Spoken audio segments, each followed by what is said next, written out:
good afternoon. Tungtuwa ako dito, may nagbigay sa akin ng dragon fruit. Isa, dalawa, tatlo. Wow! Ang mahal po ng dragon fruit dito sa Pilipinas. Masarap sana kumain ng maraming nito kasi this is a very nutritious fruit, no? Pero ang mahal po Murahin lang ninyo. Pero ito, tuwang-tuwa ako. May nagbigay sa akin ng dragon fruit. Ngayon, gagawa ako. Maraming tayong magagawa sa dragon fruit. Ito ay gagawin natin kaaya-ayam dessert. No? Pero simple lang po. Ano lang available sa ating kusina. Welcome sa aking YouTube channel. Dito sa channel ng senior citizen na mahilig mag-experiment. Basta mga healthy food. Wow! Red na red. Actually, this is deep red, no? Parang purple, no? What do you call that? Ngayon, alisin ko ang laman. Ganito lang ako magtanggal ng laman.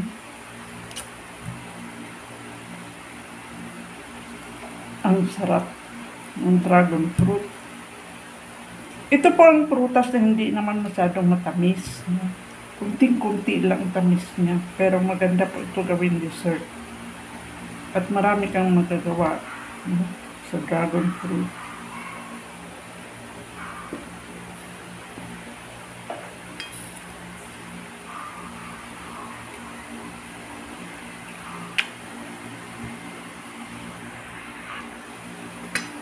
Simple lang. Imas lang po natin itong mabuti. Gamitin natin ang tinidor.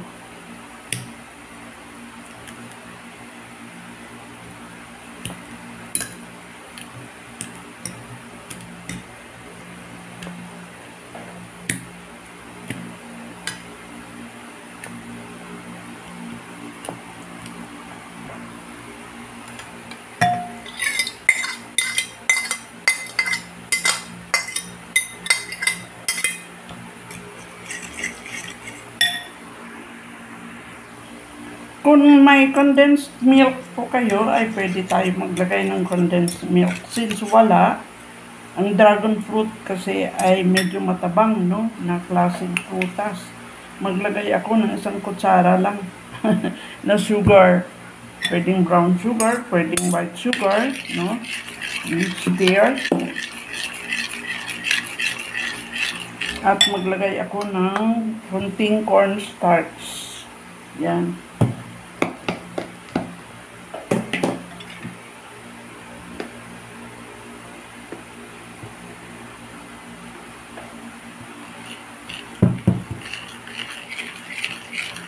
Tansyain lang natin.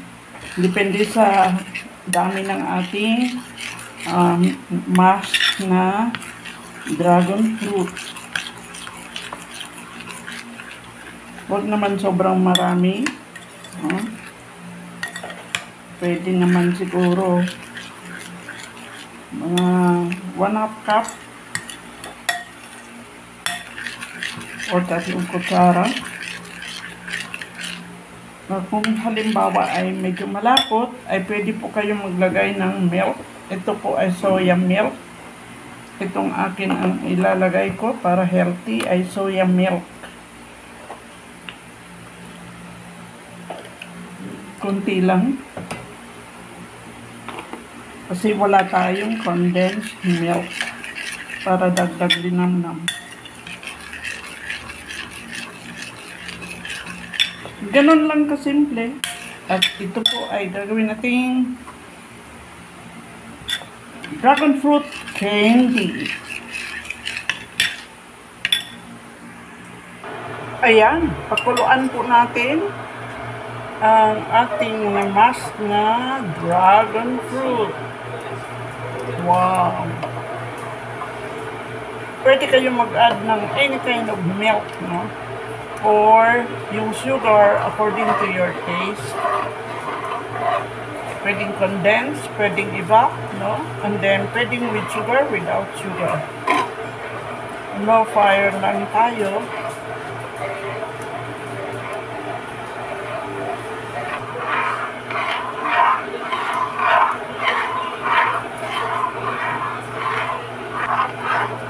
lang ng constant stirring hanggang sa maluto. Malapit na po ito.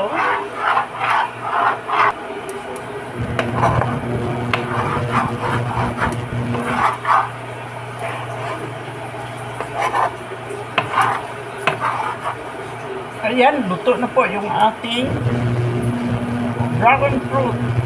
So, medyo palamigin natin. Off natin yung ating stove. At palamigin ng konti at ilalagay sa ating molder. Dito po sa molder natin, maglalagay tayo ng wax paper. Para hindi dumikit.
Ayan. Hayaan lang po natin yan hanggang sa magiging malamig sa ating container. Yan, tingnan natin yung ating ginawa. Ang ating dragon fruit.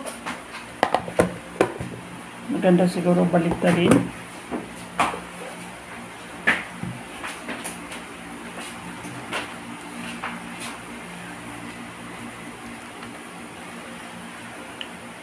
Wow! Ganda. Slice natin. Malambot. Kaganda-ganda.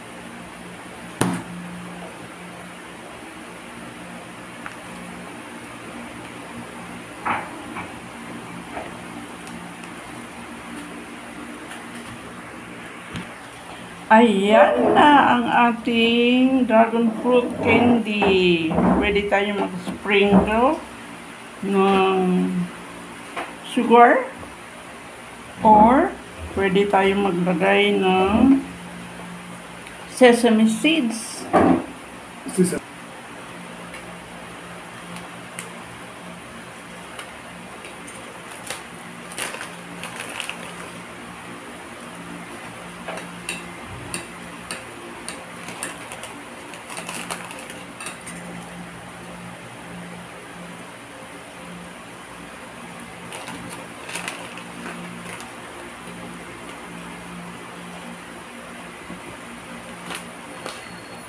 At yan ang ating finished product, our dragon fruit candy.